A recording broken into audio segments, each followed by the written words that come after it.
Offensive rebound by Okogie. Booker on a deep shot, and the loose change corralled by Leonard. Here's Paul with the shot clock down to 5 seconds.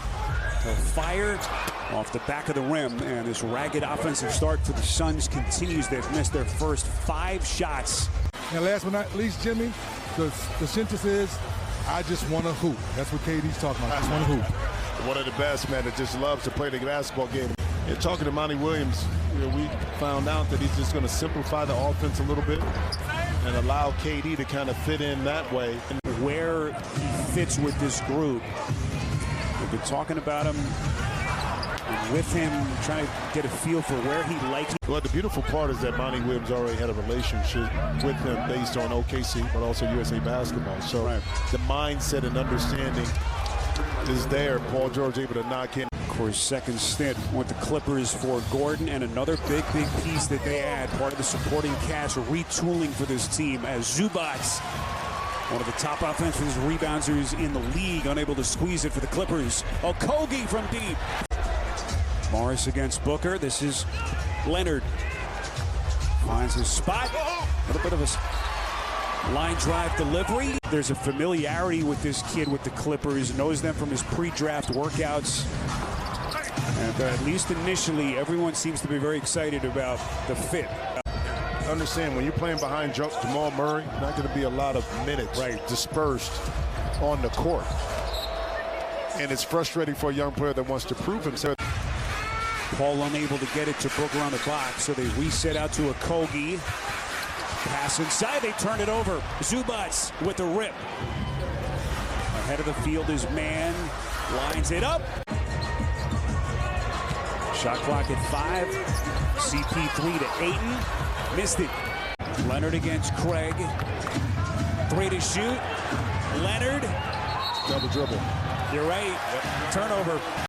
Just a half game separating these two teams in the West. Phoenix number 4, Clippers at number 5. Leonard from 3, no, and the rebound. So good to see the ball go in for Chris Paul. Chris Paul, an all-NBA player last year at the age of 37. That is Batum. Certainly an under-the-radar signing, but you add that kind of scoring punch and his track record to what this club already has. That's a combustible mix as the Clippers, boy, just barely get it off with Morris. What a setup by Paul, but Ayton just couldn't finish. Leonard! Boy, the tip in by Zubac. Jimmy, everyone thinks it's easy when you add a player the caliber of Kevin Durant, but what kind of an adjustment, what kind of a fit do you expect between Durant and Booker as Kawhi misses on the baseline? How quickly can the Suns put it all together? And what they hope will be a deep run through the postseason. Leonard, beautiful drop off to Mann. And I get it and understand it, so it'll be interesting to see how Matt continues to build out. So a lot of work still to be done, but both of those gentlemen understand the value of putting the right product, not only on the court, by Chris Paul, by allowing the switch to happen, and then Ayton to get in proper position to receive, catch, and finish. Kawhi Leonard. And look at his shooting night. He's missed just 2 of his 10 shots. Leonard pushing for the Clippers. Here comes Leonard, turns the corner, going glass, and he's headed to the free throw line. Well, I always say this, is that you have to develop some scars. You have to go through some stuff during the course of the season, figure out how to win ugly games, because that's what you're going to have to do in the playoffs. On how well everything begins to gel and figure out and rotations work for the Clippers. Leonard tees one up, not that time from 3, and the rebound corralled by Warren. In his Phoenix Suns debut. I tell you what, this is a move that quietly happened across the league that nobody really talked about, and Kawhi Leonard able to get to a spot. I would think that the Milwaukee Bucks are hoping that he will not be participating in the All-Star weekend. Yeah, you think. But it's not like he had forced the offense to go find his shots. He's just playing Kawhi Leonard basketball, being more aggressive to look for those opportunities to get to his spots, when to go, timing. His team was playing well. He didn't disrupt it. But now when he needs to, he can do this.